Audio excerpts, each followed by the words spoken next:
All right, we just saw Shelby Oaks. Yeah, we saw something. We definitely saw something. This movie was directed by this film critic that I watched on YouTube for almost a decade and a half, since like 2011, 2012. So he'd always been he'd always been a fan of horror flicks and was always really critical and detailed in his critiques to them.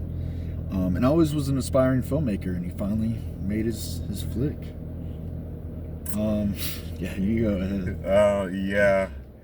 I mean, I had no clue about this movie. I asked him, like, as we're watching, like, what's this movie called again? So I came in completely blind. And yeah, he warned me that it had a low score.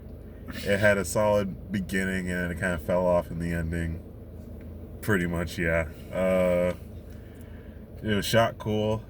I think the acting at the beginning was all right.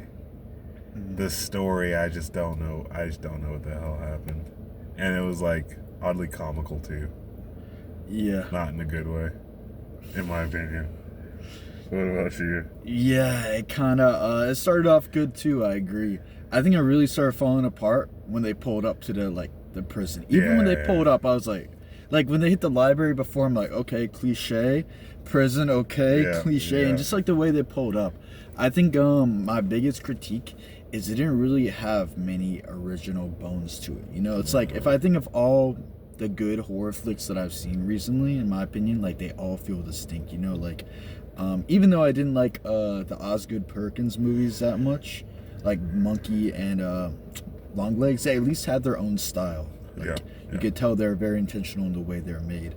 And in Ari Aster's, and then the Philippou brothers with the Talk to Me and Bring Her Back, very distinct films, like, with their own styles. This one did not have its own style, like, and it just threw in a ton of tropes and just didn't execute them well at all.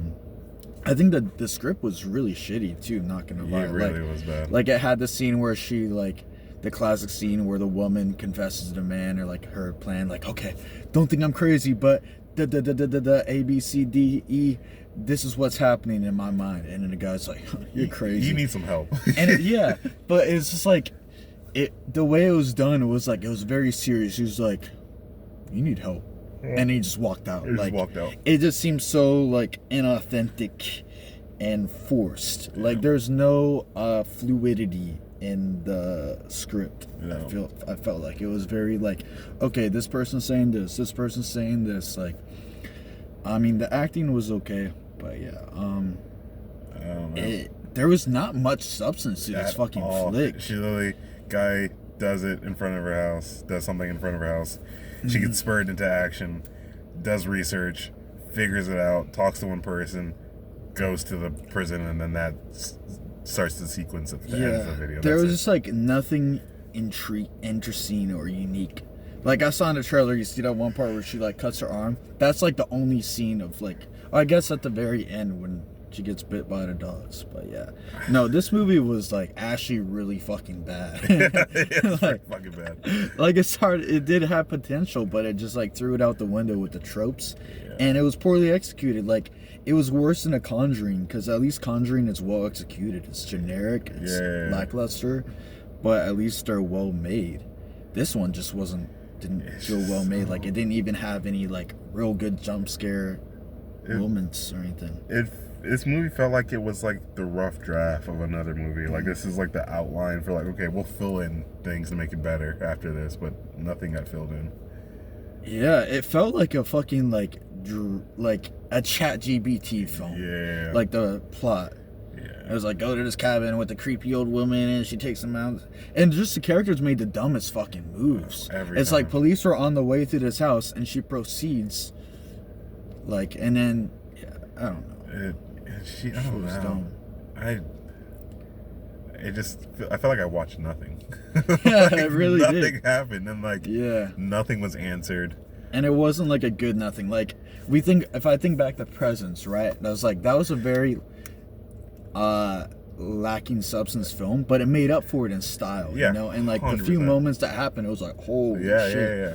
And here, like, the one big moment that happened at the end is just like, fuck you. Like, where she just gets ripped apart by the dogs. Oh my god. It just feels like this is like an old like 90s horror movie, like before they thought about like putting substance into movies. They just like wanted to put things on screen. Like this just felt like a movie to be called a movie. Like I just don't. Yeah, it felt like a straight to fucking blockbuster. Yeah. Straight to DVD. Yeah. It gets like, yeah, there was a couple good shots. And like you get like the beginning was good, like when the intro titles came across, but it really just felt so unfulfilling. Yeah, it really did. It really did. There was nothing really, like, it just felt like time wasted watching that movie. Yeah. Scoring, I'm probably going to 3. No, I'm going 2. That's what I was thinking. Let's go 2. Let's go 2. Let's just be straight up honest. Yeah, it's like there's a couple good shots, but it's like I can't see anyone having a great time at that movie. You know? No. And like I feel like one thing they could have done is like maybe put some more like hidden things in there for like, oh shit, did you see that person was standing there at, you know, Act 1? They didn't do anything. It was all like, yeah, so you like knew there's gonna be someone behind there all the time. So yeah, there's like a hidden person in the background, but it just like there's just no depth to anything. Like I think that's another thing. Okay, there's like I'll mention 2 things I kind of liked. Right, like when Mia pulls up the Shelby Oaks and she sees the symbol, she like touches it and she starts crying a little bit. It's like, okay, this has some like emotional like rigor to it. Like I can feel that, you know. But it just like it was slow burn, but it was also fast paced at the same time. Like a cutaway like that. The only unique thing I liked in it was like when she's going through the photo album of like the old photos of Riley. That was legit creepy. that was good. Those were good images too. Like that felt distinct too. But other than that, yeah, no, there's nothing. It's just like, I don't know. I felt like I could have done better if I made a movie. Yeah, 100%. I feel like you too. The photo scene should have been like the midpoint. Like that would have been a crazy plot twist, but she's still like trying to find her. That would have been okay. But yeah, I think that the main thing was just like the pace. I think was another big thing. It's like if you look at like Bring Her Back or Talk to Me, it's like they don't have that many things happen in the movie.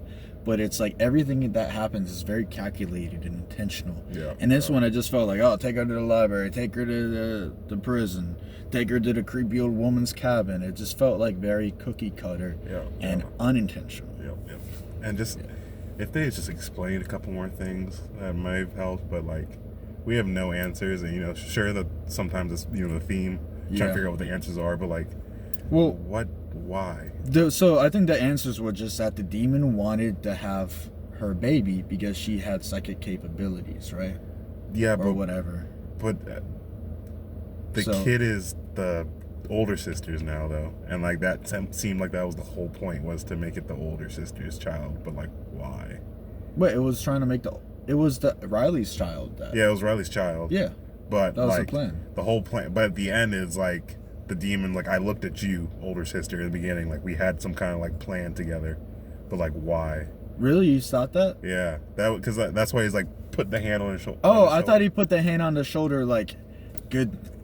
I'm glad you didn't kill the baby. Yeah, I thought that's what it was like, you know, like, sorry, your sister's fucking dead. You go ahead and raise this child. Go ahead and raise your niece. Oh no, your nephew. Yeah. I thought that's how I saw it, because like she had psychic abilities. That's why I was after her. So just possess some random dude, then impregnate her, and that was it. Yeah. And the grandma was all good with it. Like the mother of the boy was like, "Yep, demon, go ahead." Yeah. For what, 20 years or whatever the fuck that was. Yeah, she was living in that black mole house. Yeah, they're just living in a fucking boring ass house. That'd be the scariest thing of it all. 100%. The lack of entertainment in that bitch. 100%. Oh god. Well, yeah. 2 out of 10. We broke it down at the end, I guess. Yeah. The deep lore. Yep. All right. Thank you, guys. Till next time.